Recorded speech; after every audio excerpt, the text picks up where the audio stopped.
Okay, we're going to start our special meeting. Joe, will you call the roll, please? Oh, do we have Roger? He's here. He's in the building like Elvis.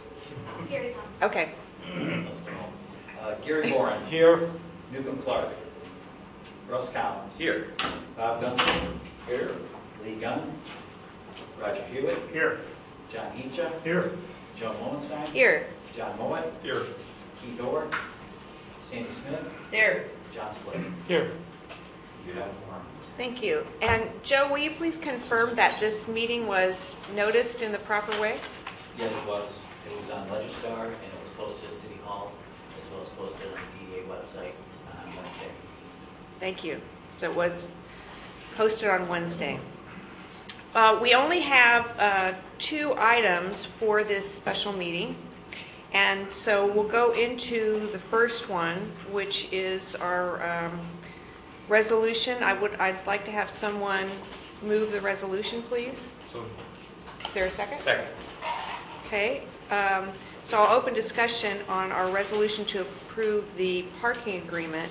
What I would like to do is just give kind of a little introduction about how we got to this spot. And I've prepared a little PowerPoint, and you have a copy of it here. It's not very fancy. Thanks. So, as everybody remembers, at our May 2nd board meeting, which was our monthly meeting, we had already prepared a resolution on the parking agreement. The parking agreement had been recommended by the Bricks and Money Committee, and it had these key elements that is different from our existing parking agreement that we have with the city. And the key elements are that the city will be reporting on how it's spending the money for things like street maintenance, that there will be a committee that works on cooperation for enforcement of parking. The DDA will have the ability to determine parking rates in order to effectuate our demand management system, and also that this agreement would have a longer term. So the way that the agreement is written now, it has an 11-year term with a potential for another 11-year renewal to go out to the term of the DDA. And that's so we don't have to do this whole thing all over again every few years. The agreement that we had that was recommended by the committee had also a 17% return to the city.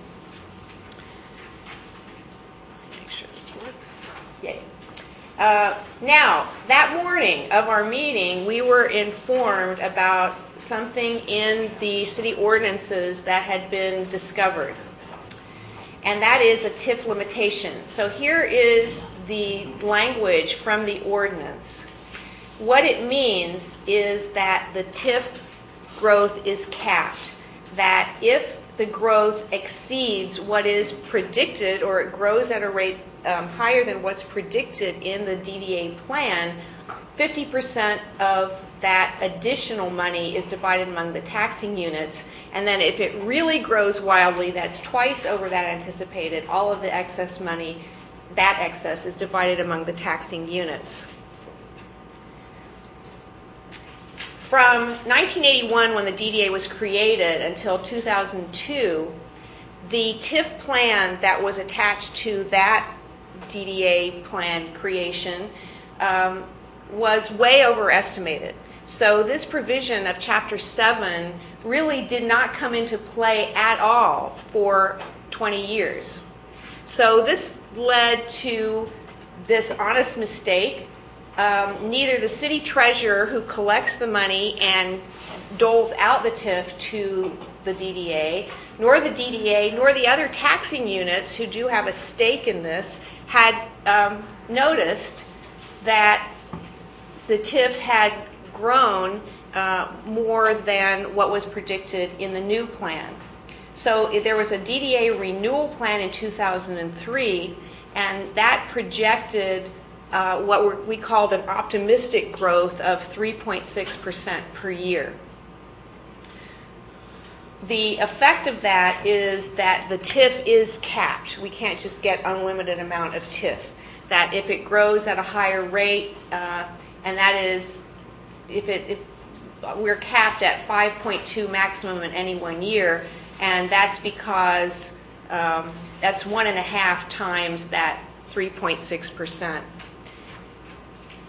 That's the maximum that we could get without having to return TIF to the other taxing units.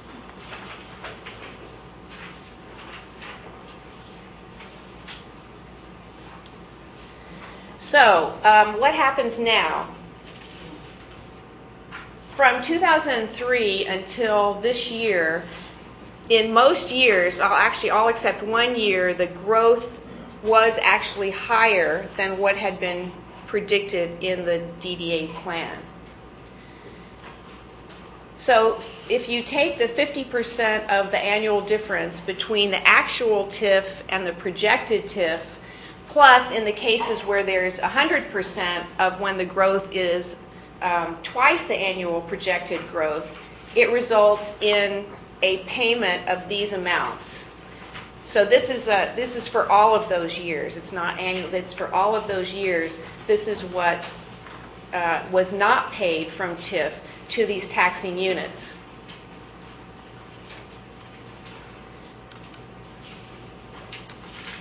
What about the city? I left the city out of that previous slide. The city's amount would be about $700,000 from those years. However, if you look at what the DDA has paid in grants to the city, it's about $7.5 million over those years. So, and it's in all of these projects that we've talked about before and are hidden under some of these maps too. These are payments that have been made to the city that really are for the benefit only of the city. So needless to say, that way exceeds the $700,000 that would be figured from that Chapter 7 amount. So now, back to the parking agreement. The whole point of this, of reopening the parking agreement, is to continue to work to partner with the city. The reason that we started to revise the parking agreement and open it up at all was because of the knowledge that the city needs additional money. And the city has asked for additional money over the last couple of years, and so we know that that's going to be a continuing need. At the same time, the DDA has certain responsibilities, and our responsibilities are to maintain the parking system infrastructure as long as we're managing the parking system. And we have a responsibility to maintain a fund balance, an amount of money that we can use if many of our predictions are not correct.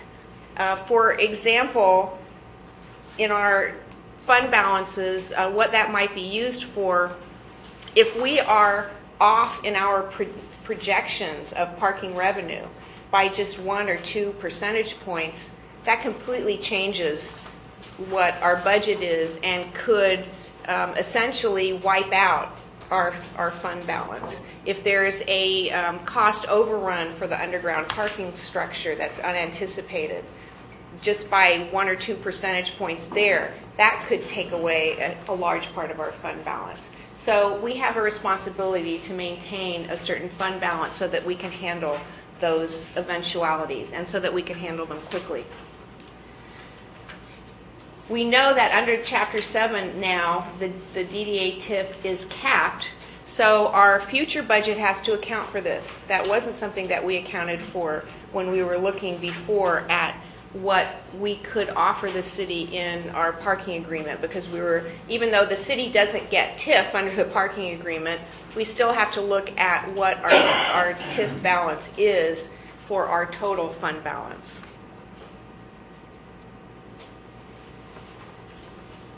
So, the bottom line in looking at what the figures are with respect to our 10-year plan and the TIF cap and what the parking revenues are likely to be, we have looked at using a return of 16% of parking revenues. And this would result in these fund balances over these years. We, sort of figured in the fund balances, talking to Joe about historically what we have felt comfortable with and what kind of monies we've needed. And these are very low. They're kind of the rock bottom of what we might need, just because of this whole question of, okay, are we off 1 or 2% on parking revenues? But this is what it would be with 16%. So as you can see, in the 15-16 year, it's down to 1.93 million, which we consider to be a low for us, a rather low fund balance. But we're willing to endure that in order to provide a fair parking revenue to the city. Or that's what the resolution asks our board to do. Does anybody have any questions? We have Joe here with all the facts and figures too. So with the anticipated revenue next year and in the following years, what might the city's, I hate to say unexpected, but entitled revenues be because of the correct calculations of TIF? In that our revenue is restricted to some degree, and then that because we now understand the caps on it. So how much of what's the anticipated amount of money that will go to the city, the county, the library, and Under our projections, nothing, because next year we're expected to lose. Joe, why don't you come to the microphone? Next year, the city has told us that our TIF capture is going down. And then after that, our only projections are 2% growth, and that's below the 2003 TIF projections. So your answer is 0. So I don't understand, Joe, why our fund balance is going to be less than we anticipated. Because we've got to make that one-time payment to the other taxing entities besides the city of $473,000, which is the second resolution today. But the conclusion of that is except for that, there isn't a difference in the other figures that we were using in terms of the fund balance. Correct. Okay. Because we're not going to lose any more. We're not going to have capped any more. We don't extra TIF. Correct. I got you. Although isn't on our 10-year plan, we've predicted a growth of 2% per year, which accounts for some years when it might be higher and some years when it might be lower. So on an annual basis, it's possible in another, if there is some kind of huge growth, that our TIF might be capped. It would take an extraordinary amount of growth, but then, another year later, we would equal out. Okay. I have a question for Joe. In the calculation, and I know we're talking about the first one, but since you're here, and it relates to the second resolution, we sort of set off, or got the city to graciously agree to set off what we otherwise would owe them as a result of the various grants that we've given them out of TIF over the years. Is that more or less even, or have we overshot that, or how much more? We paid out a lot more than what the city's Okay. claim could be. $7.5 million, correct? And we're holding about $700,000. So without being presumptuous, if this were ever to happen again, we would have at least some strong political leverage with the city regarding any obligation in the future to them about this. I mean, that's that's a political thing. But yeah.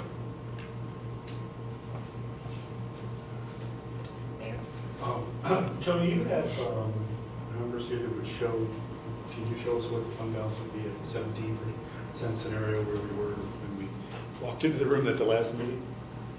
I can do that, yes.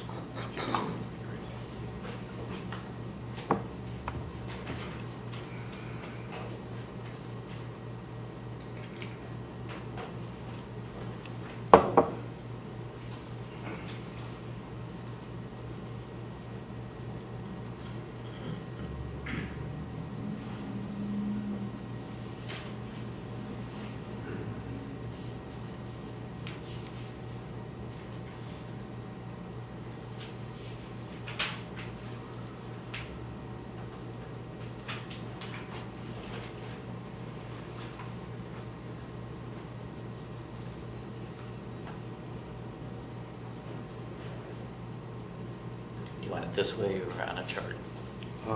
Just so you get to what the, comparable to where the fund balances were on that other sheet. For comparison.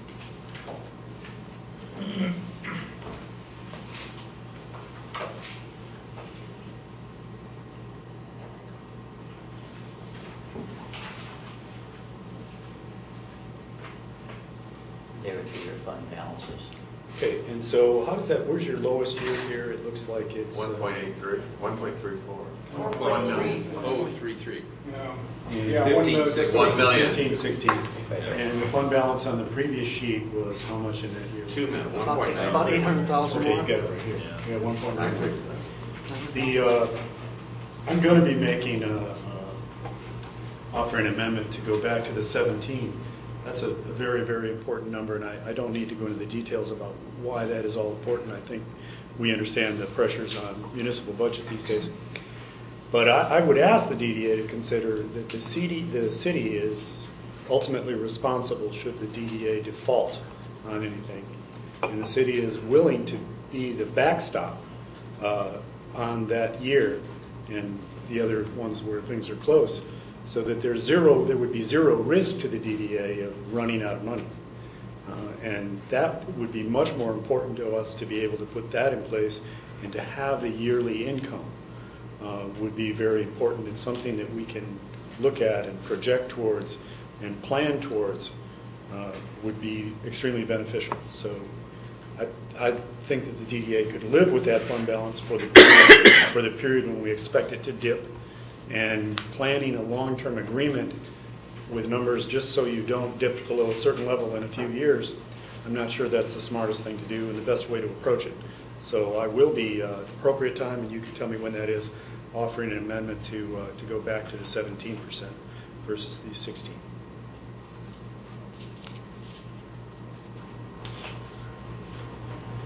Anybody else have any other questions? Yes, I have a John? question.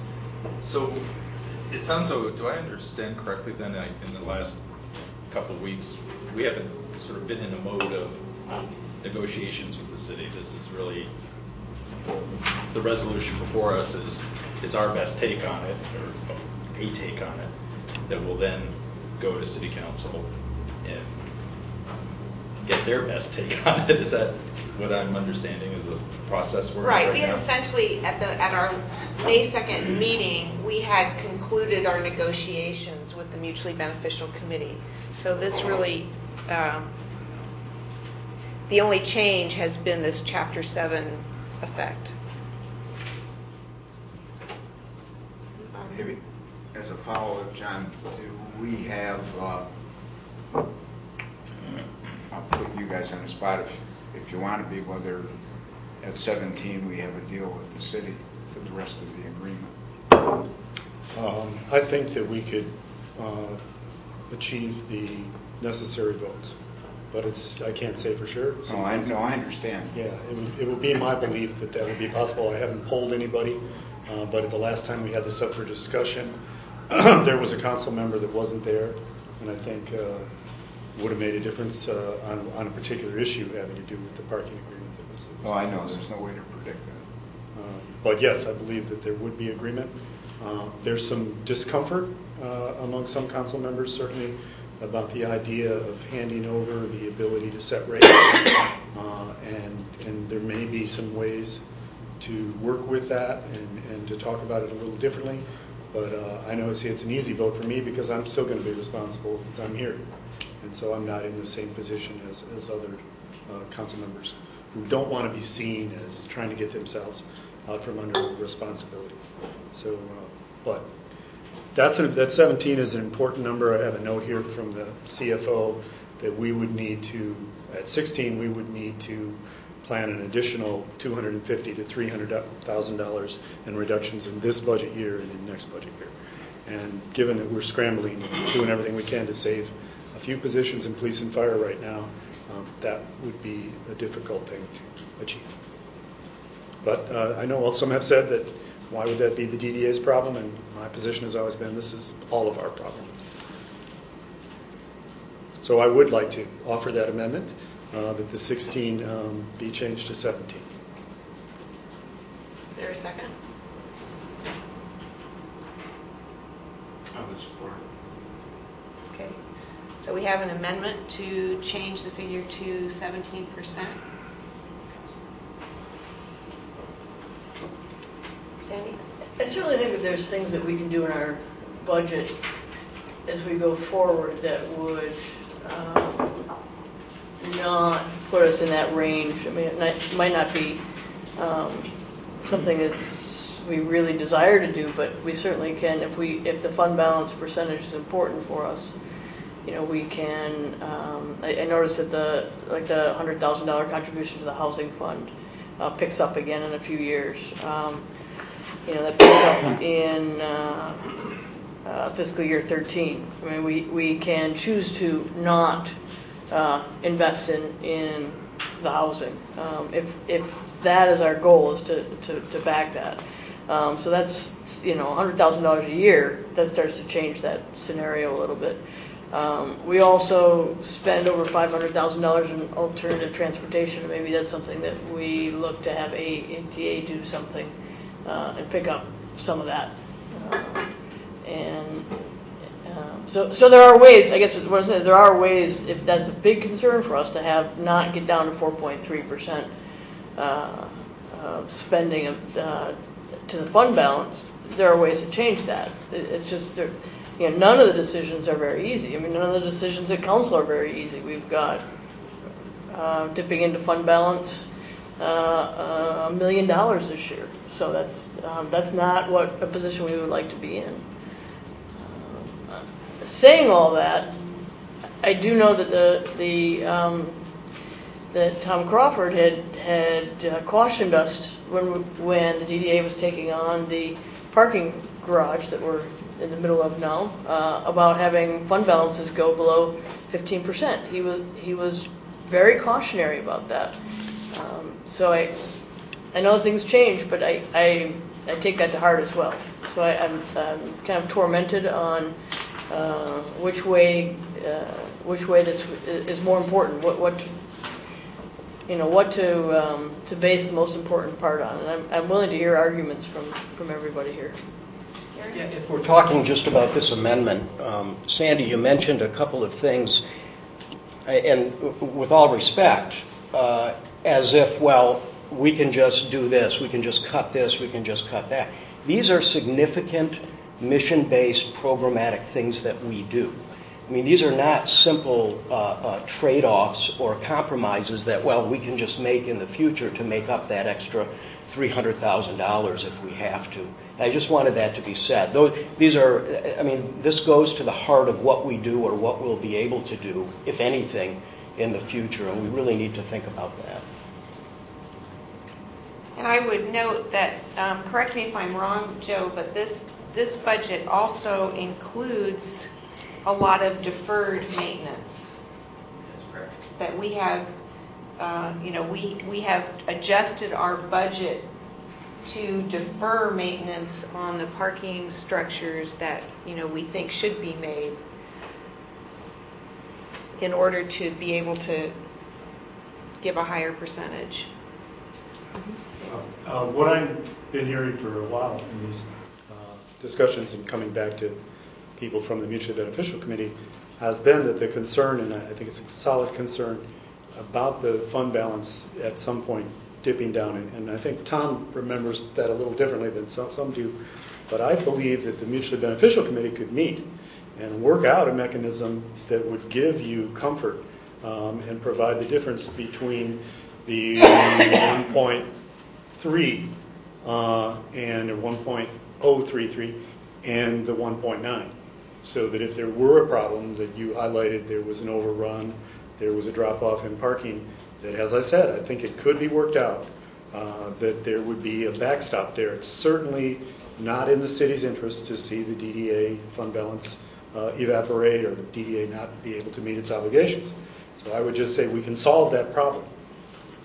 We can make it good. It's the DDA's, the city's fund balance that is used in determining bond ratings for everything that the DDA does, for everything that the city does. When we sell a bond for a new sewer main, those types of things are all dependent on a solid bond rating and keeping the money, holding it in the city fund balance, I think, is appropriate. The DDA's fund balance for those purposes doesn't really matter, and I believe that we could find a way to provide the DDA with some surety that should you need the money, and it would be there to take care of the kinds of problems that the chair highlighted that could occur. Can that be added to this amendment? I would actually suggest, I know this is hard, City Council is going to meet on Monday night, and we've asked our members to also reserve some time on the 31st. So I would suggest that the committee could meet, if you don't mind meeting again, next week, could meet, and this could be, that would probably be the better place for this to be worked out than here at this table. But I believe that that would be a real possibility, and the reason I can't say for sure that we should do that, let's let the City Council decide on Monday night, and we can certainly bring it up to them. They could even pass a resolution saying we'd be willing to do this. It would make all of our work easier. We can't, it would be a little difference. We're not going to be able to probably formally obligate that money, but we would certainly pass a resolution saying that should this be needed in one of these years, we'd certainly be willing to do that. As Sandy said, we're having to take money out of our fund balance now, and the fund balance is meant to cope with emergencies and cash flow interventions. Can you enlighten us a little bit about what happened in Lansing with the healthcare benefit changes and how that might change the It could scenario? potentially have some good impact, but it would be down the road, and it's hard to say because it hasn't passed yet. The Senate passed a bill that calls for 80-20 funding of benefits for public employees. It won't apply to, probably the House won't be able to muster 2/3, so it won't apply to university and state employees, but it would apply to local government employees. The House has yet to pass it, and there's some question about whether that'll happen. So that probably won't be taken up until over the summer after the recess. They're going to try to wrap up most of the major budget items, and that would probably be in effect in the out years, but it's not going to be in effect. It's nothing we can realize Monday night. Because it, as I say, it's not even in place yet. That would be something that, while I'm a proponent of universal health care, this would require people to pay more for their health care, and when you look at the bottom line for local governments, it would be helpful.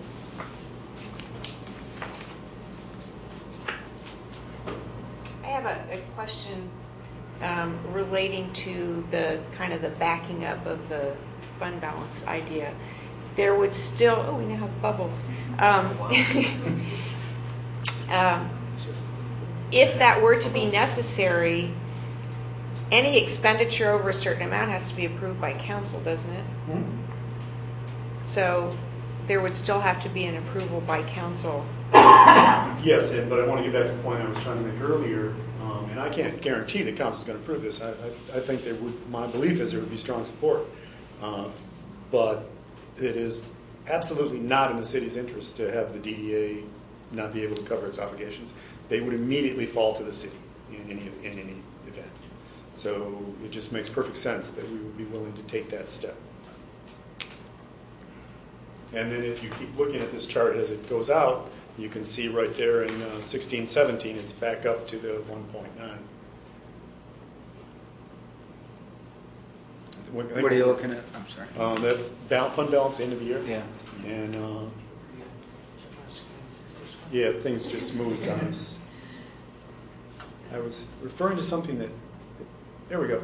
Can you highlight that line? There we go. Yeah, you see how it dips down and it's... It goes to 1.9 and 3.3. Yeah. Yeah, it goes down to 1.033, and then it goes right back up to 1.9, and then 3.3, and then everything gets healthy again. So what we're trying to do is account here for the famous pig in the python that's been anticipated for quite some time.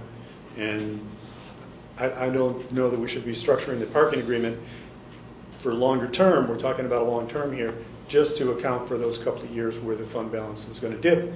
And for those couple of years, as I say, I think we could figure out a way to cover that, to make everyone comfortable.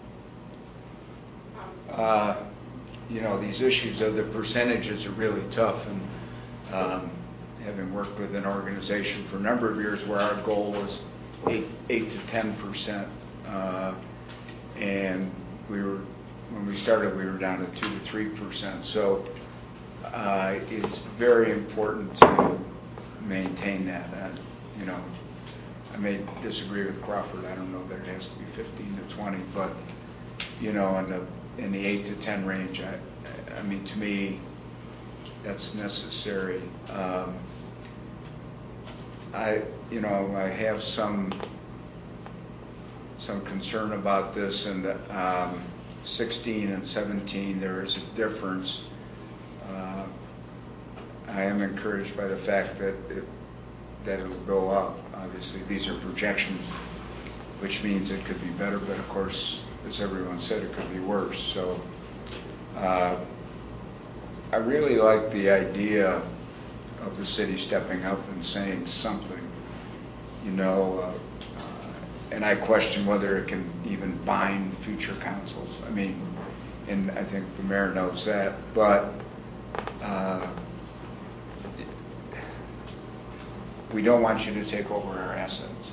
We don't want to be in a position where we default and we're not being good stewards of the money. But, and we are a separate entity, no doubt about that. We have the separate authority to do this. But if we're really talking about a partnership and the city is willing to consider that, for me, I would vote for the 17%.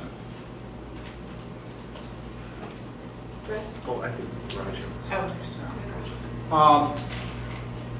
Yeah, I too am very concerned about the level that those fund balances get to. It's although as low as $1 million now, and several years, and almost we're not even get above $2 million until 2017. I'd certainly be interested to see what the city has to offer in the form of backing that. Perhaps if our fund balances fall below a certain level, the percentage gets reduced, the payments to the city get reduced, something that would, be binding. But at the 17%, when we've got a $50 million worth of construction out there, $1 million in a balance seems a pretty slim amount. I'm not really comfortable with $2 million. I think Joe had suggested 3.5. I could go down as low as 2. When we start getting below that, I get extremely uncomfortable. But again, I'm not going to support going to 17% without some additional language in there about protecting our fund balance if it does go below that. I'm certainly open to. I'd be glad to go to another one more mutually beneficial committee meeting to see if there's something out there that we can come up with. But without that, I don't think I could support the 17%. At that point, too, that's actually there's $60 million worth of construction, because by then we will be doing the other deck at Village Green. So that's a lot to undertake. It's a big number out there. Certainly a fund balance that we never anticipated when we started out on these projects. We proved them. Russ? I am likely to follow Bob's analysis of the situation. To be blunt, the difference between a $1 million and a $2 million fund balance when you're talking tens of millions of dollars, there isn't much statistical difference.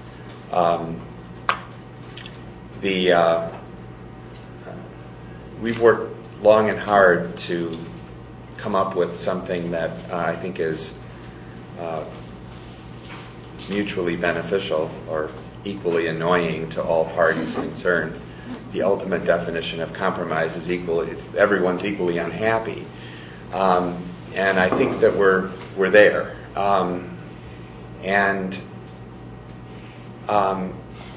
I too share Bob's concern and Roger's concern about the city chiming in with something that would provide that underpinning. The DDA, one of the things that's very concerning to me is that I come to these DDA board meetings and committee meetings to try to do good things for the city in general and the downtown in particular. But the word out on the street, the immediate response is, that DDA is up to something that we're not quite sure, but we're not sure that it's a positive thing. And as we've tried to provide, tried to accomplish our mission of preserving, improving, vitalizing the downtown, and generally benefiting the city, for some reason the word isn't on the street that way. It's not in the media that way. It doesn't seem to be accepted that way in the hearts and minds of the city council. And so, the reason I'm on this board is for the positive benefit that we can have in the community.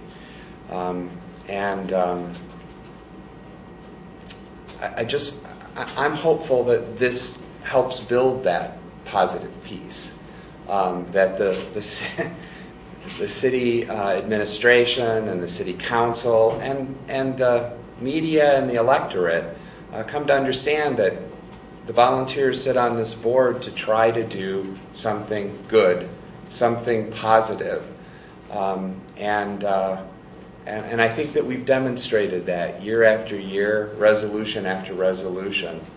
And so I'm supporting this with that positive tone. And although some might call me foolish for doing so, because I'm not sure that positive pushback comes the other way. John? I think my concern at this point is, despite coming on 2 years of mutually beneficial discussions, it feels as though we're still in a sort of negotiating mode of some sort, with city council, and so I would tend to agree with Roger that it feels to me as though we're not done yet. We're still kind of going at this, and so my tendency would be to put out the 16% at this point and look for some more confidence in how this could move forward, and maybe there's something that can be some mutual trigger between the city and DDA with our respective fund balances, that can make adjustments. It seems as though there could be still some sort of creative ideas that could sort of breach the concerns of both parties. So it feels to me there's maybe a wee bit more work to be done, and that, from passing a resolution perspective at this point, I'd be more comfortable with the 16% myself. I think in going forward, without having the specific trigger identified and put in here, I don't think that I could vote on this at 17% without having something identified.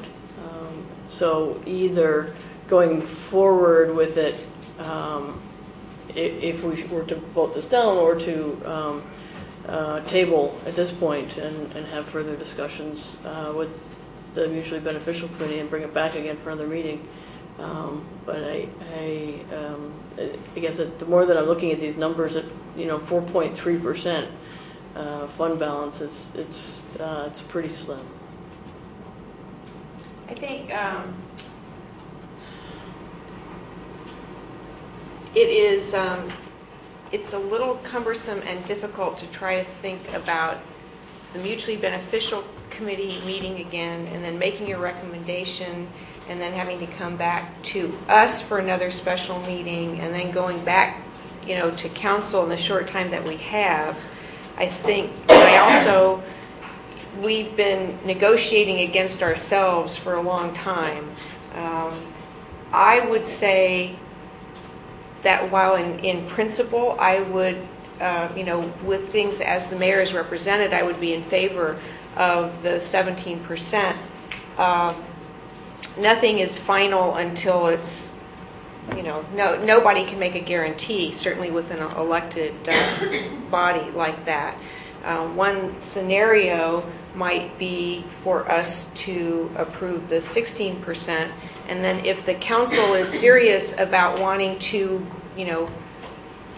make some kind of pledge in exchange for having the 17%, that could certainly be presented at the council meeting, and then we would only have to have one more special meeting in order to approve that. So I think that limits the number of times that we have to get a whole bunch of people together, and that's one scenario that we could do. I have a possible amendment, if it's friendly to the seconder, to my amendment to go to 17%. And that would read that the DDA's approval of this resolution would be contingent on city council approval of a plan that is acceptable to the DDA to backstop the DDA fund balance in certain years. And I have backstop in quotation marks, for lack of a better term. I would consider that friendly. Okay, so is there discussion on that? So that put another contingency in our resolution. Yes. Except the 17% flat scenario would be contingent on city council approval of a plan that is acceptable to the DDA to backstop the DDA fund balance in certain years. Or underwrite. Underwrite?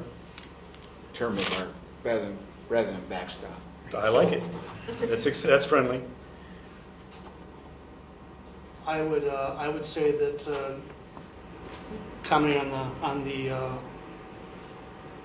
the mayor's amendment, that given the city's guarantee, if you will, I would be I would accept moving to 17%, given that amendment.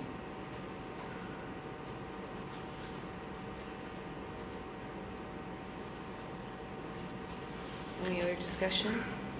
Sandy? One concern that would, kind of scenarios and going through my mind could be that a future council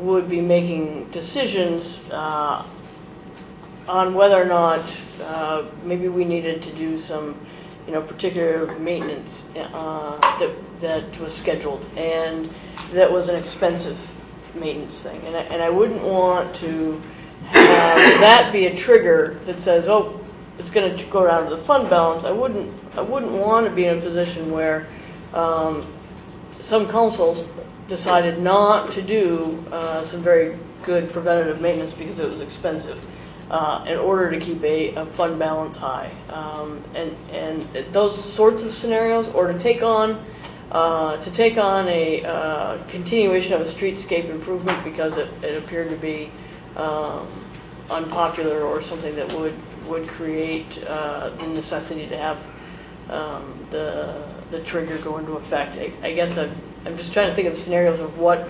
how we would be bound by that and going forward. If I could, I think that there would, again, I would go back to the fact that it's certainly not in the city's interest to see the DDA struggle to pay its bills, nor is it in the city's interest to see some major maintenance undone. But I would also tell you that the city council I would imagine would almost certainly want to limit their exposure, although obviously if something goes wrong with the DDA, they're ultimately responsible, to what the fund balance would have been under the 16 scenario, so that it's not such a reach to say you're not committing $10 million here. You're saying you're going to fill this gap from between the 16 and the 17 as needed until you get to a certain point, and it looks like that point is 2017, 2018. Right around in there, you begin to see the DDA fund balance start to grow at a pretty good rate. John? What seems tough to me, it feels as though quite a few people are sort of hovering around the same concept. It's the challenge, it appears, is the devil's in the details of how to make it work.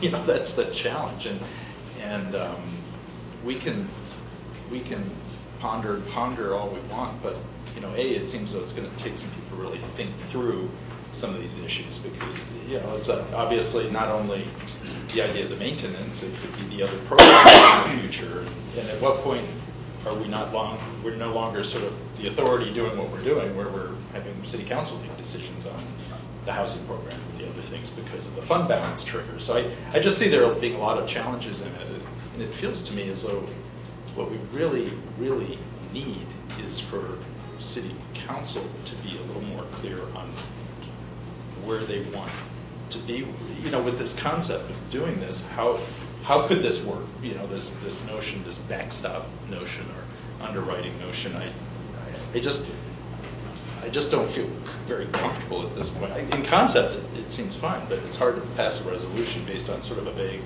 notion. Challenged by that. Roger? Right, John pretty much echoes what I say. I'm not opposed to it on the face of it, but the devil is in the details. That would be something that would be acceptable to the DDA, because I do not want to get to a position where DDA expenditures that we have budgeted for are subject to approval on city council, because we're dipping below a comfortable fund balance. So I could support the resolution as it's amended, but I would be looking very critically at what exactly the language is on that that's acceptable to the DDA.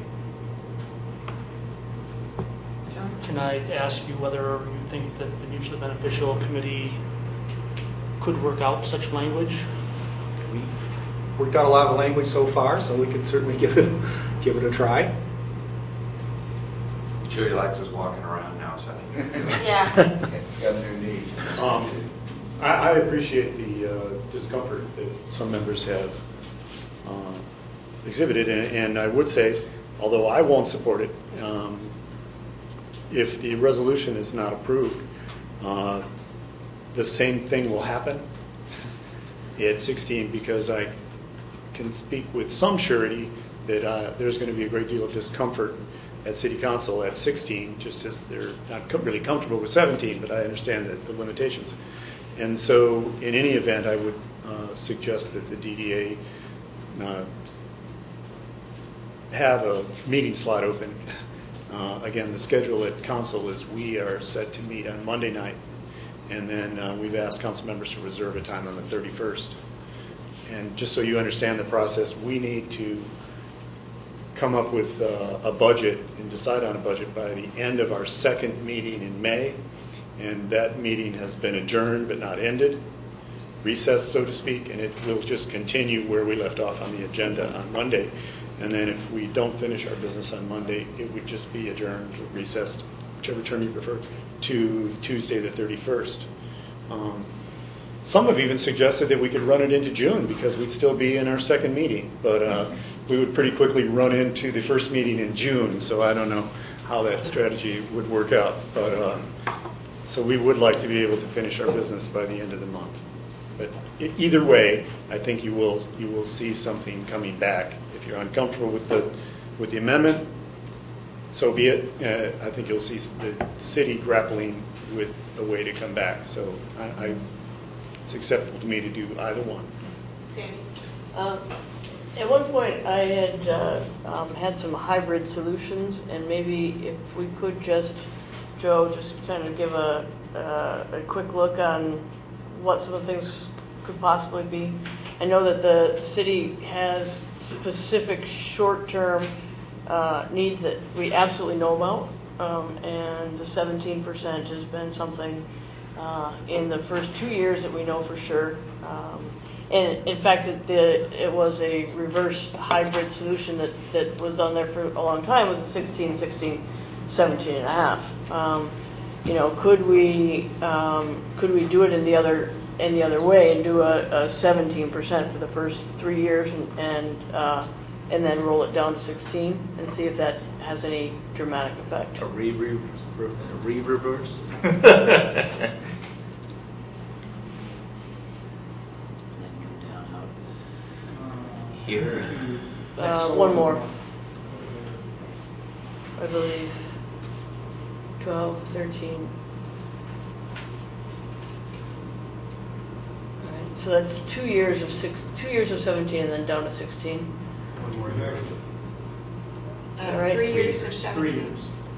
Well, Well, we're in the We're in the we're in the first one, right. Well, correct or no? no. Not yet, not yet. till That's next July. year. July 1st. Okay. we're in. We haven't made that date. That would- Yeah. So let's see what that looks like. See what that looks like.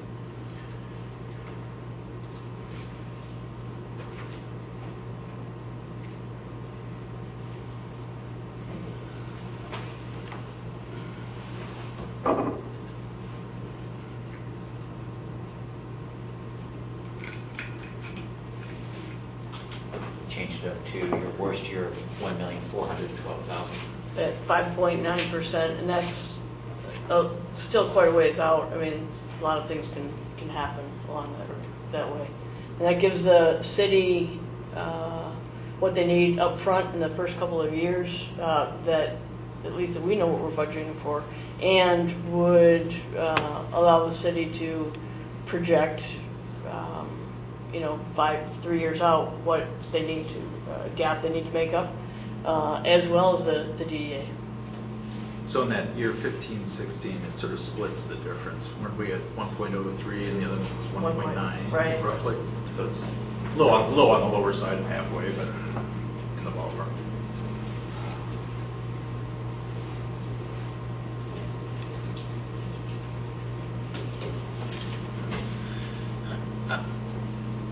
Russ? I think it seems to me that we at the DDA need to remember that there were folks on City Council that were looking for 20%. And they were pretty firm about that.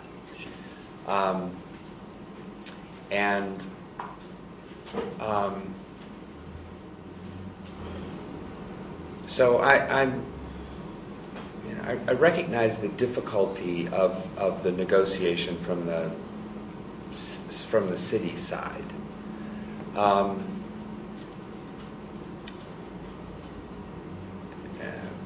What we want to do is get this resolved and move on. And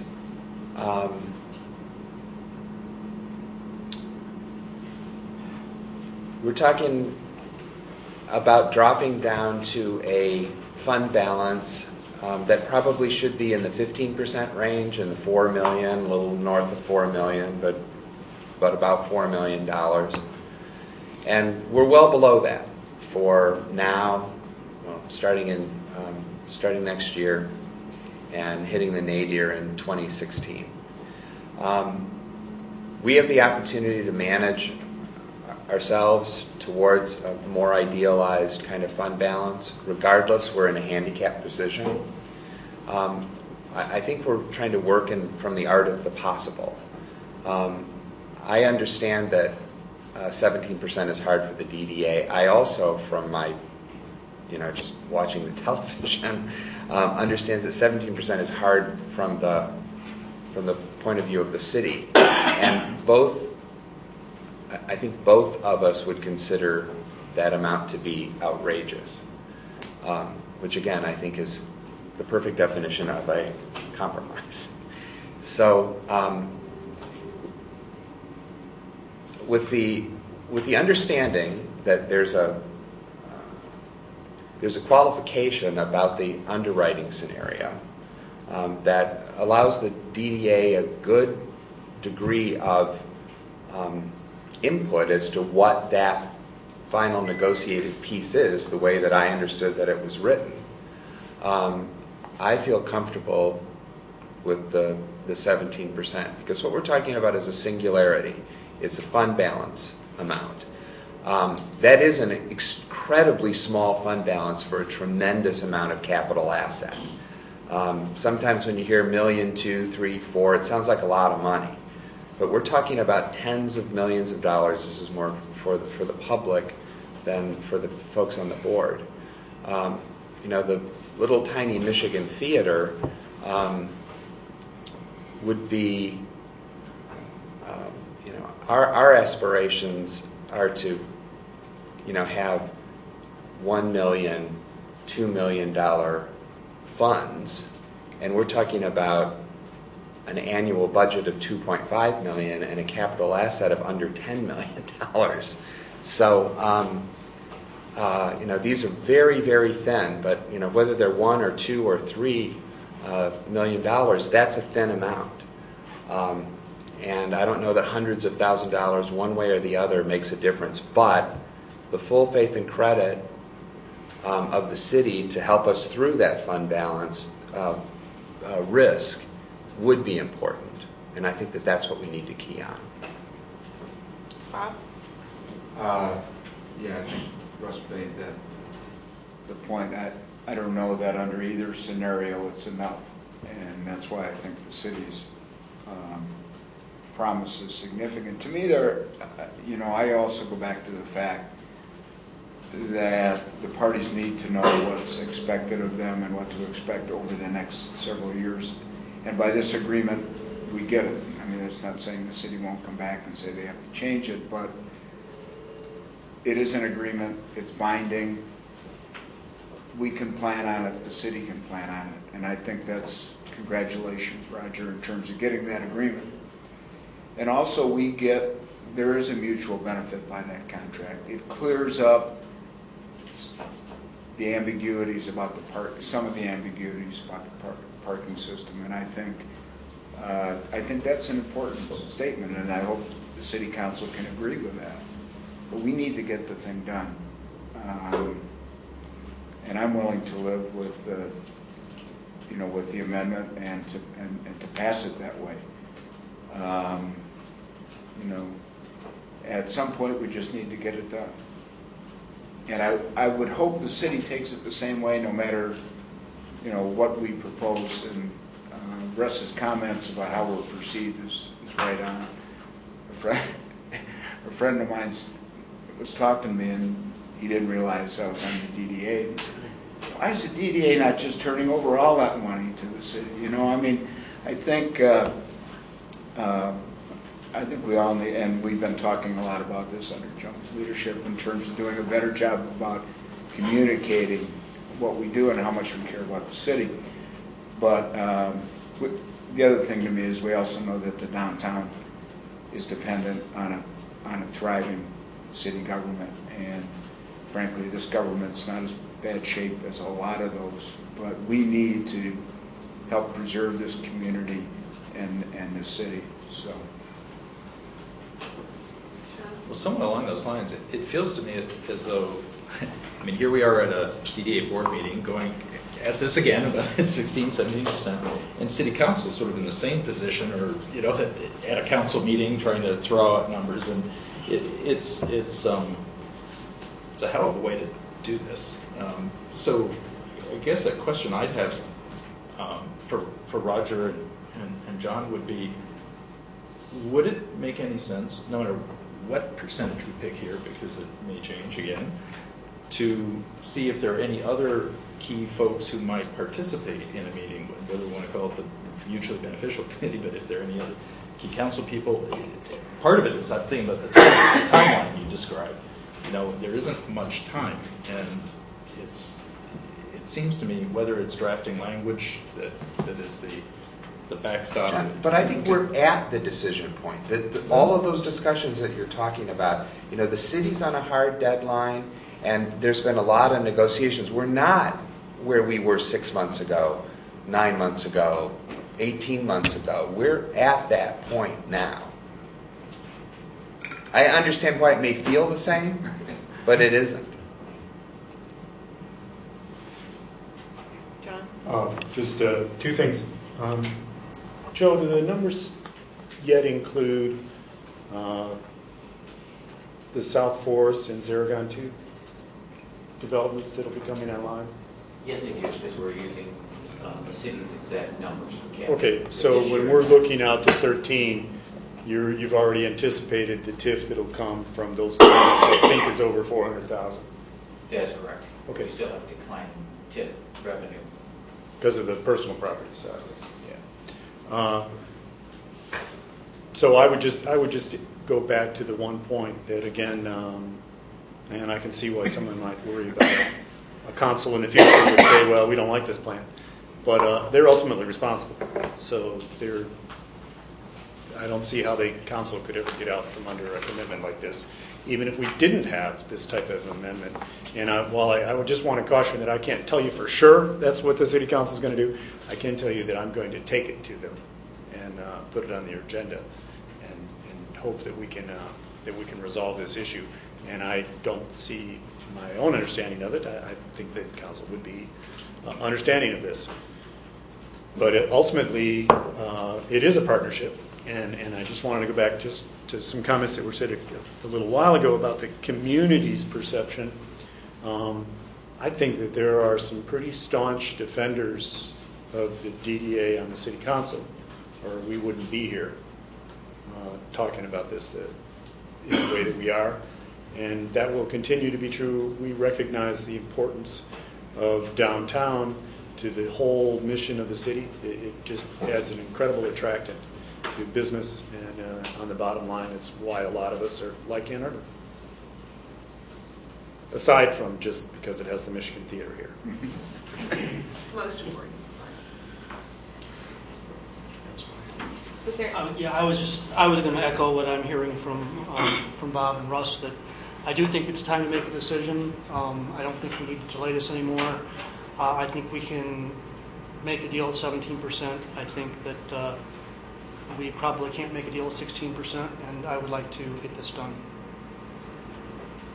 Are you calling the question? No, You're calling the question on the motion or the amendment? I'm not calling. He said I'm it's not not. calling the question at all. Oh, you're not? I'm sorry, I didn't hear that. I was only making a statement. Great. Well, are we entertaining discussion on the amendment, or the motion itself? Just or the amendment. Just the amendment, then I'll wait. Okay. Any more discussion on the amendment? John, could you read that one more time? Yeah.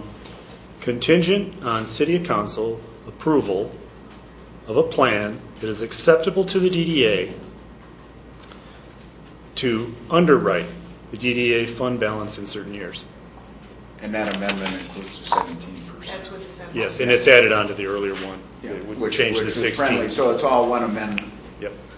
But how can you put that in your budget if it's still contingent on our approval?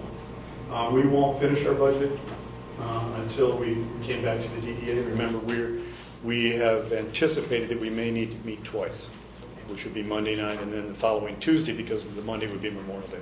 So with this amendment, we're anticipating that council we will come up with language that's acceptable to the DDA, which will then again vote on that new language next week. And it could be Wednesday, it could be, if people want to get away from the weekend, that would be up to the DDA when they wanted to meet. But council will have spoken on Monday night. We do have committee meetings next week scheduled already. Question, if the amendment is approved, does that mean we are not going to be voting on the motion itself today, pending the language we get? Or does that mean that we are going to vote on the motion and then worry about the language later? We vote on the motion as amended. And then vote on the additional language next week. That's my understanding. Yeah, it may be a short meeting if things get worked out properly. We just come back and sit down and do it. And If you wanted to have a chance to go over whatever the council says, or to work with the mutually beneficial committee, you could choose whether you want to do it on Monday morning before the council meeting or Tuesday morning afterwards. So I'll leave that up to the mutually beneficial committee.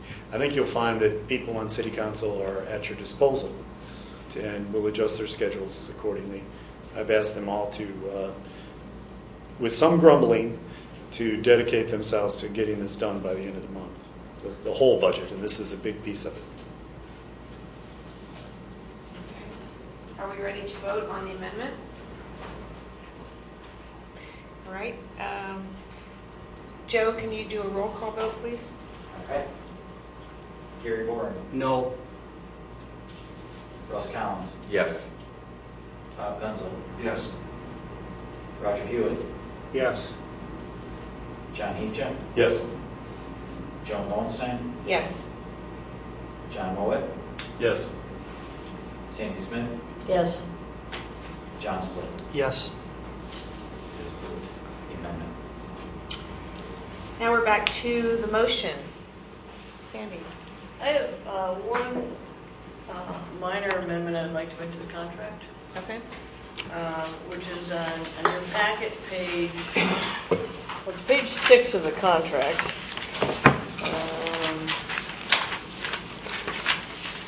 And it is number H, or letter H. And it's pretty minor. Package. It states right now, the city reserves the right now and into the future to establish parking lots, on-street spaces or structures to provide parking for its employees. These new parking facilities would not be used for parking open to the public. And I think that that is a little too harsh, and that there are, right now when we build new parking, that has many uses, multiple users, and that helps to pay for the parking. So I feel that that would not be used is too strong, and I would like to have that forward phrase be replaced with may not be available for So parking. replace would with may. Replace would not be used with may not be available. So these new parking facilities may not be available for parking open to the public. And all I'm saying is I'm leaving open the possibility that there's a multiple use facility in the future. It's still open to the city one way or the other. Absolutely. It's just not demanding that it's not open to the public. Well, I have a question. As I understand it, this language I need a actually second. is, pardon me? I need a second. Oh, I'm sorry. I'll second. Okay. All right, as I understand it, this language actually protects the DDA in the sense that we're saying that the city can do what it needs for its own parking, but it's not going to open up lots to compete with this agreement. And so I'm not sure that, I'm not sure I understand the point of the amendment. So my thought is... Because if in fact, the may becomes operative and they decide to open up more parking that would be open to the public, then we would of course want the right to be able to include that within the system. That's essentially what we're saying, right? So my understanding of that paragraph is that the city chooses to build a structure next to City Hall solely for the use of the employees. And would it be better used if it was something that the city and the DDA undertook together and after hours allowed public parking? So the way I'm looking at it is it's tying up a facility that says, well, but you can't ever have public parking in it. Andy, could I suggest maybe keep your, may not be open, but maybe something, public parking with DDA approval or something like that. Say that again, sorry? Sometimes something to the effect that if there was going to be public and parking in it, whatever that facility might be, it would be with the DDA's approval. Wouldn't prohibit it, but just would prevent. Or say it shall not be used without DDA approval for public parking. Or shall be used in partnership with Or something like shall that. be used in, yeah, public parking should be used in We got a partnership. lot of lawyers. And I admit that I'm not. Now we know the problem.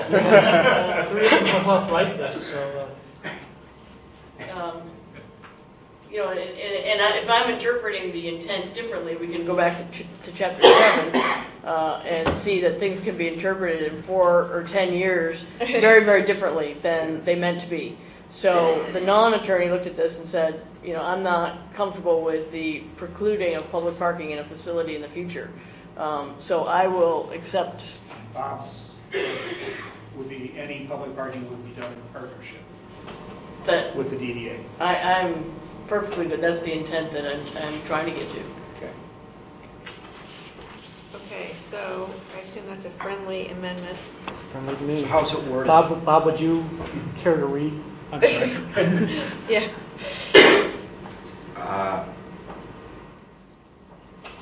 These new parking. These new parking facilities, well,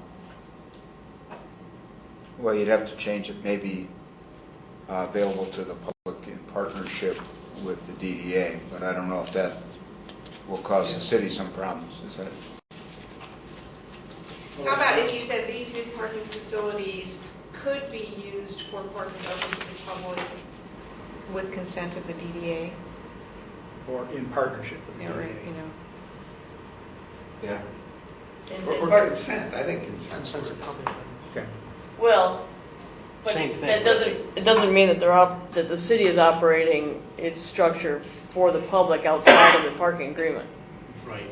What about if Within you, the terms of the agreement. what about if you said something, because the agreement defines the parking, I believe it defines the parking system. If you said, these new parking facilities could become part of the parking system. Or could be used for the Or- public subject to the terms of this agreement. Yeah, I like that. Okay. So these new parking facilities could be used. So we don't think the city should give free parking any place? I just think it might be possible, the city might want to do some free parking. Yeah, but we wanted a global I got planning ability here. And Yeah, these new parking facilities could be used for parking open to the public as part of the, Subject to the terms. Subject to the- subject to the terms of this That's agreement. fine. And then Okay. we have a say in what's charged there. Mhm. It could be free. Okay.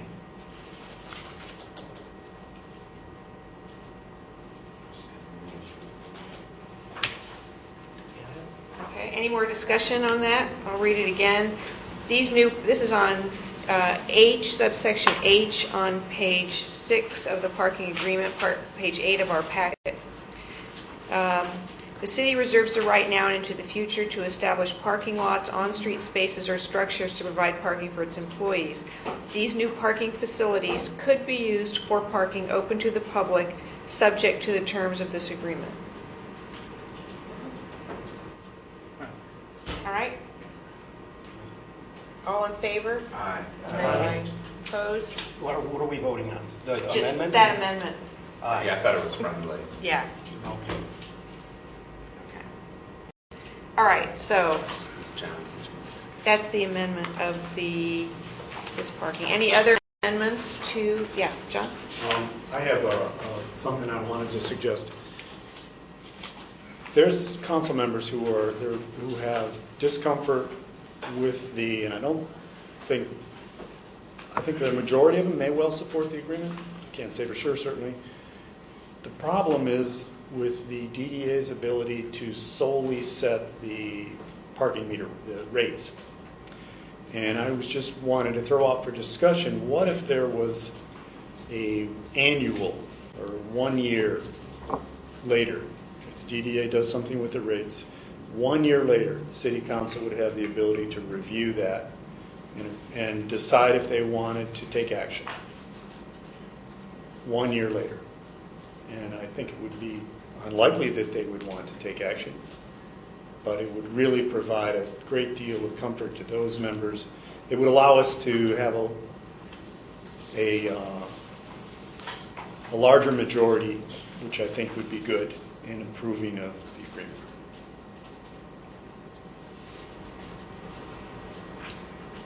Sandy? I'm afraid that might undermine a fair amount of what I find is mutually beneficial.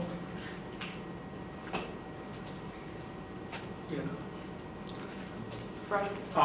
You know, my concern is that the DDA is undertaking some pretty dramatic financial commitments here.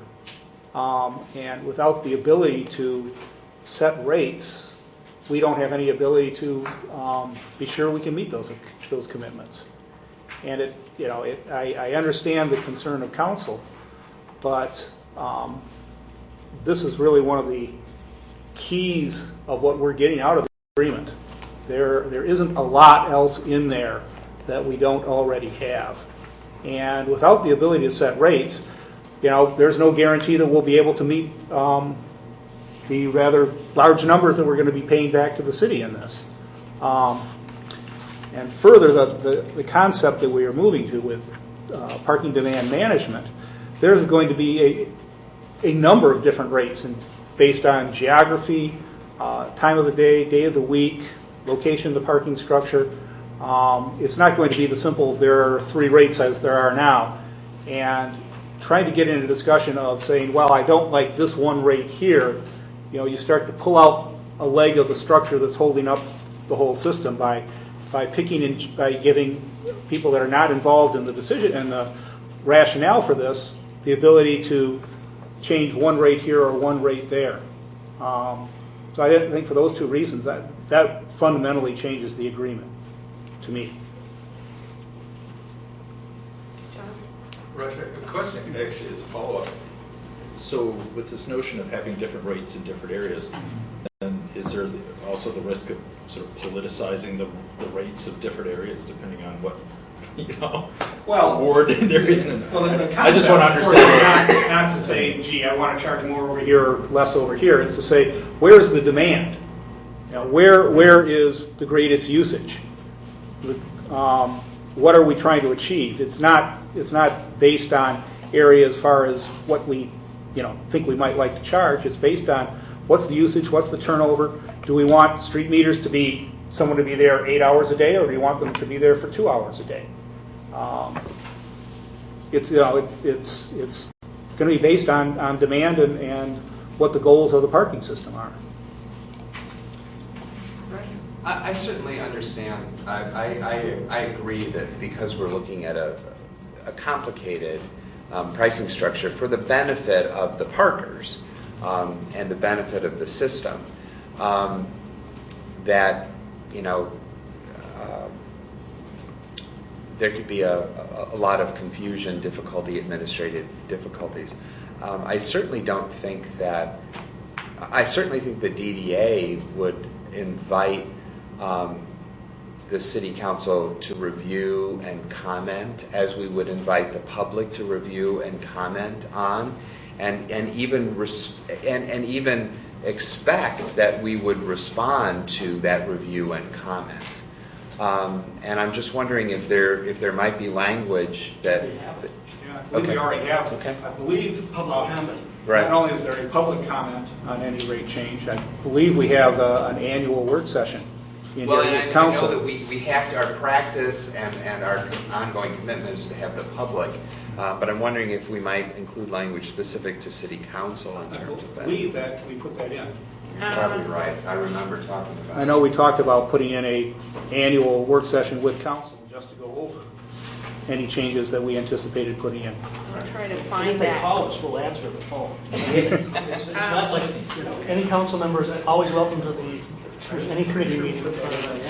But I think on, let's see, page 9 of our packet, page 7 of the agreement, subsection K, it says, subject to Article 8 applicable law and city permitting regulations, and after consultation with the city administrator and downtown stakeholders, which may from time to time be identified either by a city or DDA, the DDA shall determine rates and hours, etc.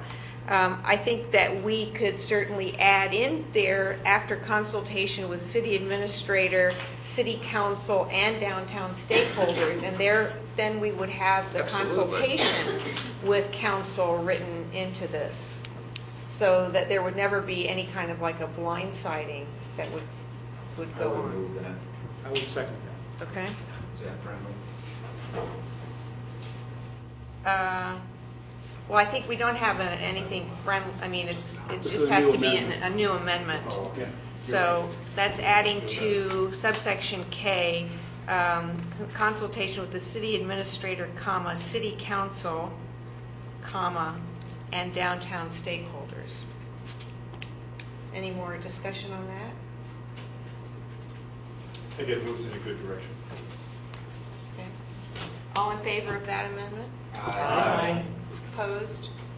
Okay, so we've now added some more consultation with council. And I would note also that we currently have the mayor and a council member on the DDA. So it is not, there is council representation as well. Back to the resolution as a whole on the parking agreement. Any further discussion? Oh, Gary. Yeah, I don't think I need to put my ear to the rails to figure out what direction the train's moving in. And I've been against this all along, and I frankly, I still am. I could talk about, in soul searching, I've realized that there's really two issues, and I won't talk much about the first, which is basically the misperception in the general public and on city council of what DDA is all about. That's a big problem that we always need to work on, and I don't think we've done enough. And just like Rodney Dangerfield, I just think we don't get respect. But having said that, going to the agreement itself, my fundamental problem with it is that we're taking a public service like parking, turning it into a for-profit venture, and using those funds to give to the city and put in the general fund, when this is something which is marginally going to cause potential business tenants and even residential tenants to consider going out to Briarwood or going out to the Arborland area. It's going to cause people who are buying a pair of shoes to decide to park out at Arborland rather than here. And we don't have anything we can give to downtown merchants and landlords to say, this is what you get for it. We are charging more than the cost of use. And so you can talk about the legalities and the Supreme Court decisions. Is it a tax? Is it not a tax? It effectively is a tax. And it is used for revenue generating purposes, and it pushes people out of downtown. And it will marginally do so. How much in the future? I don't know. But I see that as being, frankly, directly oppositional to our mission. Now, maybe all of that is naive. I can see what's going to happen, but I think that needs to be said. We need to try in the future, if this is going to happen, then we need to hammer City Council in the future about things that are benefit downtown. We need to really be hard on that, because this agreement puts downtown money in the neighborhoods, and it should be the other way around. We should be working for the other way around, and we're not. And so I will be opposing it. Any other comments, John? I've struggled with this for quite a while as well, and it's such a tough situation because, in effect, my view of it is that although DDA aren't elected officials, our job is to try to represent DDA in a way, because there isn't representation per se for exclusively downtown. So we're in that situation where we're looking out for the community as a whole. And I think Bob made a good point earlier, saying if the community as a whole isn't healthy, downtown isn't going to be healthy. So there's that symbiotic relationship that we all have together, and it just puts us in a very challenging position. So I would echo Gary's comments that we all need to work in the same direction. We, City Council, and the whole community.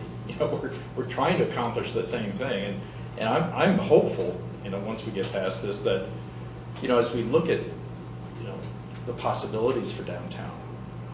And we try to become more active with the community and looking at the future of downtown and looking at that relationship with the rest of Ann Arbor, and in my view, the rest of the county and southeastern Michigan, that we really will get past this and start having some really kind of fruitful, exciting conversations. And so I kind of tend to feel, I'll support this, but it's with a bit of a bad taste that we need to come out of this with some positive energy moving forward. And so, Gary, a lot of what you said, I tend to agree with in many ways, what it's worth. Russ? Yeah, I will be supporting this, but what John said, I think, is a critical issue for the DDA. We took on the parking system because the parking system was failing. Now, this was a long time ago at this point. But we took a negative downtown amenity, a parking system that was falling apart, and turned it into a much more positive amenity. And we have made a decision at the DDA that is one of the key ways we want to enhance the downtown. This board didn't make that decision. The boards in the past made that decision. So this is our legacy, even if it is not the strategic kind of difference that we would like to make in the downtown. So I think that strategic element, there's almost nothing that comes in terms of positive karma from operating a parking system. Because you are charging a fee for something that many people don't feel like there should be a charge for at all. And so it comes inherently with a negative quality to it. And we've tried our best to take this issue and turn it into a positive. But I don't think we can do it. You can't take something that is a difficult thing to manage and make it a positive experience. But I think we've done the best we can to operate a parking system that is safe, that is well maintained, and is deployed in a way that's logical and beneficial, and we've responded to community input, dialogue, and what we feel is community need. So those larger strategic issues that come up when we talk about the parking system is something that I think we need to realize as a board is a burden that we carry. It's a burden that we carry for the city. It's a burden that we carry for ourselves. It's a burden that we carry for the citizens. And we have to decide, not at this meeting, but in terms of what we want to do in the big picture, how we want to positively affect the downtown. And when we are saddled with this immense and essentially difficult task, it makes doing other positive things either lost in the dialogue about parking or lost because we don't have the time or resources to do and focus ourselves on the more positive things that DDAs can do.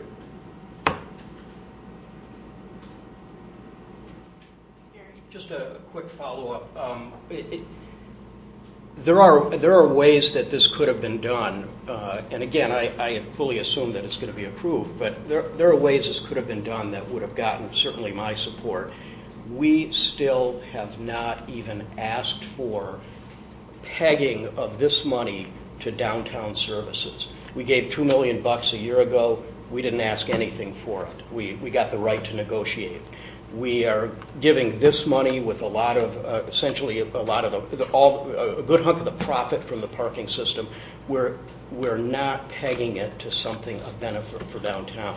And if this is going to pass, I really want this board to start thinking about everything we do has to be about downtown. It's true that an unhealthy city is not good for downtown, But if we have to consume ourselves for the benefit of the city, that is a symbiotic relationship that doesn't work. That's a parasitic relationship. And we need to start asking what is in it for downtown. That is not being selfish. That is being true to our mission. We haven't done that, and I hope we can start. Well, I think you're right. I agree with a lot of what you said, Gary. In the past, under the existing parking agreement, we've been paying close to $1 million for things like street maintenance, and we had absolutely no accountability or accounting by the city for whether that money was being spent for street maintenance. We had no real way of knowing how it was being spent.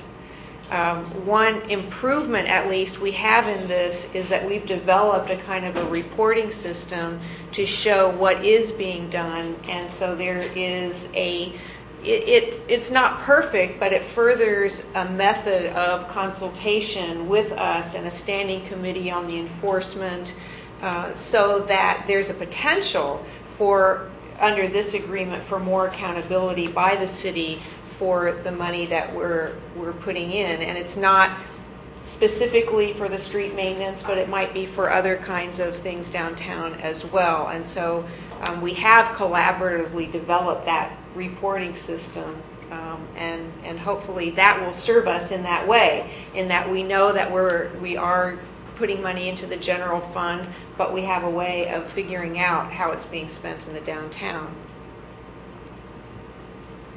Roger. I also agree with a lot of Everyone what you agrees say. with me. And certainly respect everything you say. And this is far from a perfect agreement from the DDA standpoint. We have obviously been under a lot of pressure to come up with a new agreement. There are a few advantages. There are certainly some pretty significant financial disadvantages here. And I've worked on this for a long time, and I'm not real happy with it. But I look back when I was first downtown and parking in the parking system that the city ran back in the 80s and early 90s, and looking at the system now, I think we're sort of the victims of our own success.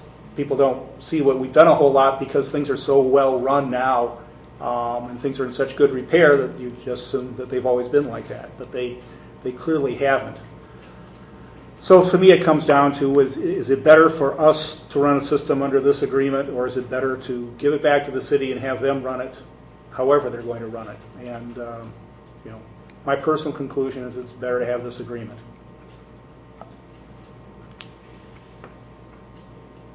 Any other discussion? Are we ready for a vote? This is on the resolution as amended. Joe, would you call for a roll call vote, please? All right. Gary Warren. No. Russ. Yes. Bob Gunzel. Yes. Roger Hewitt. Yes. John Heetcha. Yes. Joan Wallenstein. Yes. John Mowat. Yes. Sandy Smith. Yes. John Split. Yes. It is approved. Okay. We don't have anything else on our agenda? The next one is a question. Oh, I'm sorry. Forgot about it. The TIF repayment. I just assumed it was part of it. Josie's here waiting for you. Yeah. Sorry, Josie. Sorry about that. She's not leaving here without a check. Nice try. Okay, next is the TIF repayment. Is there a motion for the resolution? I would move the resolution. Second, okay. Yeah, Bob. We verified these figures. Joe, you're comfortable with them? Yes. Okay. And how about the other units? Joe, why don't you come up to the mic here? You're on TV, remember? Yes, we have verified these units. We've put them through. Here's a calculation sheet. Oh, I believe you. You're welcome to. And we've, verifying with the other units, nobody has gotten back to us, the city. We've shown this to the city. We've sent the spreadsheet over. We have not received it. I agree or I disagree from them. I guess Yeah. if they disagree, they'll come back and we'll have to deal with it. Right, I will say, and Josie's here in the audience, I have talked to Josie Parker from the library, and we have arranged that when her financial manager is back in town and they're both here, that they will sit down with Joe and go over these too. So we're, this is our calculation. We're perfectly open to the people from the other taxing units to sit down and go over these figures with them. John? John, I just want to make a quick clarification, especially for the public and reporting. In the PowerPoint presentation you gave, there's one number that's, I think, is a little off, and I just want to make sure that everyone's clear on it. In the package that went around on the one that says, what's the plan? At the bottom figure that talks about Chapter 7, in fact, is that DDA TIF is capped at 5.2% maximum.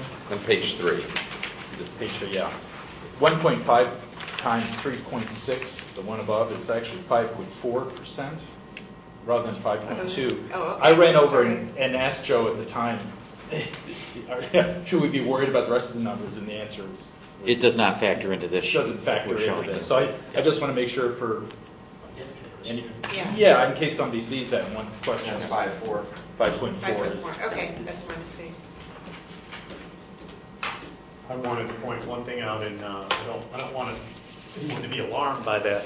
And there's a couple of scenarios, but I'm not sure that we can say the city has agreed to forego any amount because the city hasn't spoken on this issue. Yeah, we can't resolve that. Yeah, and so maybe we could say is likely to forgive, or you could postpone this to our next meeting and we could take action on this on Monday night. We just haven't had a chance to address it.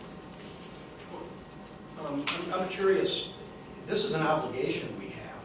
I'm not even sure that we need to, resolve it. I guess if we're resolving anything, it's the approval of the actual numbers, not the obligation. Right. And so I'm not even sure we need the resolution, do we?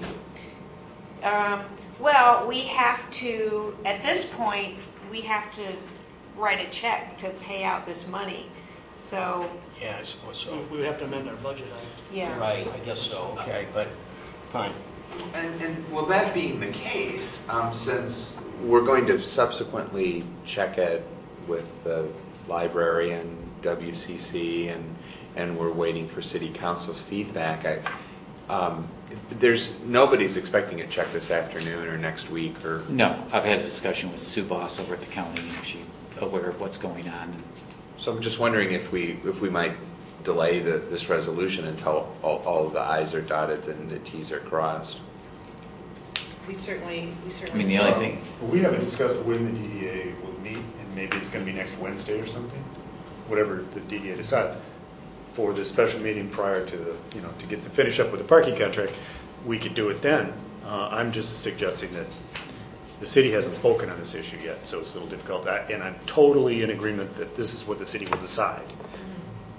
They're fine with that. It's just that they haven't spoken Do yet. you think the city will act on that next Monday night? We can, yeah. I mean, the hard part of this is that this scenario was used in the 10-year plan you saw to approve your resolution just ahead of this. So if this isn't approved and things change, that 10-year plan is, not going to be there. But it's only a planning document. Correct. So I could get us out of this. How about if we said, and it's just a slight change, what I was going to propose is likely, whereas assuming the city will forgive Assuming. Yeah. any amount, and then you're fine. And because we will, we just haven't done it yet. Yeah. Contingent upon the city You agreement. put whatever you want, contingent upon. May I ask Joe? Joe, when do you plan on meeting with the other do you have meetings set up with the other taxing authorities? Tentatively point? next Thursday. The Okay. county doesn't want to meet. Okay. And WCC, we have not been able to contact the appropriate. Because the thing that I'm unclear about is that everyone seems to realize that the money is owed, and it's really just a matter of finishing the dialogues So I'm not seeing, I'm with Gary, I'm not seeing what the virtue or the need of this particular resolution is. Although if we need to make alterations to the budget, but that would be a different thing that we needed to do. How about the affirmation, this is the way we're going to interpret Chapter 7 I think of the that would city be ordinance? beneficial to do this. Okay. Yeah, we thought it would be best done by resolution, even though we didn't have to. Okay. And if we said, I think you're very safe in saying, whereas assuming the city will forgive any amount owed. I think you're very safe. Yeah, and that's just in the whereas clause, so I don't think we'd even need to have Yeah. an amendment for it. Yeah, and why don't you just make that administratively? Yeah. Actually, Joe, I want to thank you for putting together the presentation, because I think all of us were so surprised by this. And, and obviously there's been, it's not been clear what the history is or what it's all about. So as much as anything, I think it served a great purpose for us and for the public to know, your presentation, I think, did a lot to help clarify. Amen. Oh, that's nice to know, especially since I'm not it was sure good. I understand it.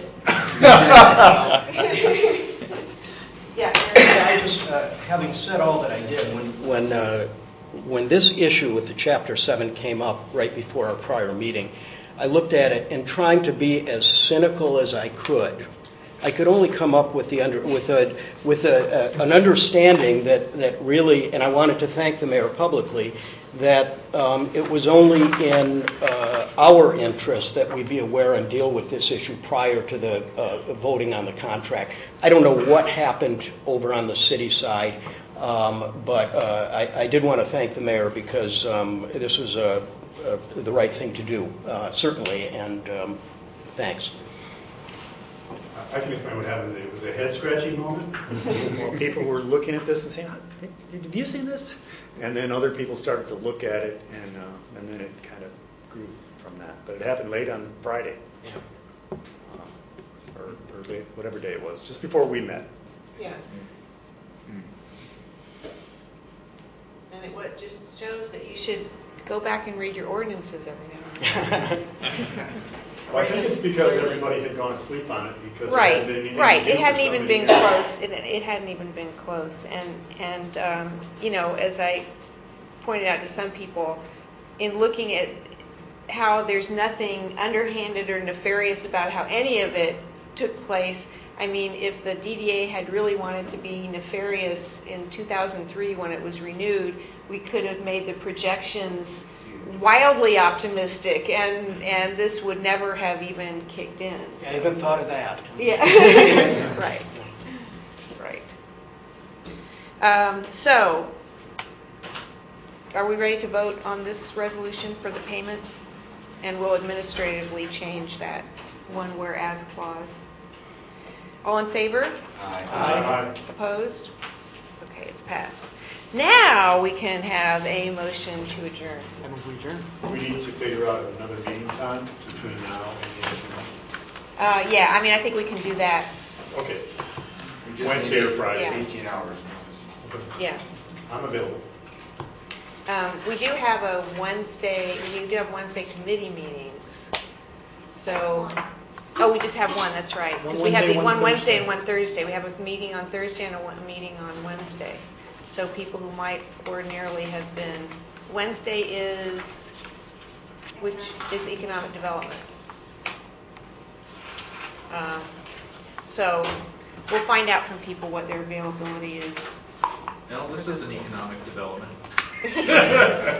It's all economic. Yes, it It's is. all economic development. Okay. Thank you. We're adjourned. Oh, we're adjourned. Oh, we did vote, didn't we? No. Oh, we didn't. I'm sorry.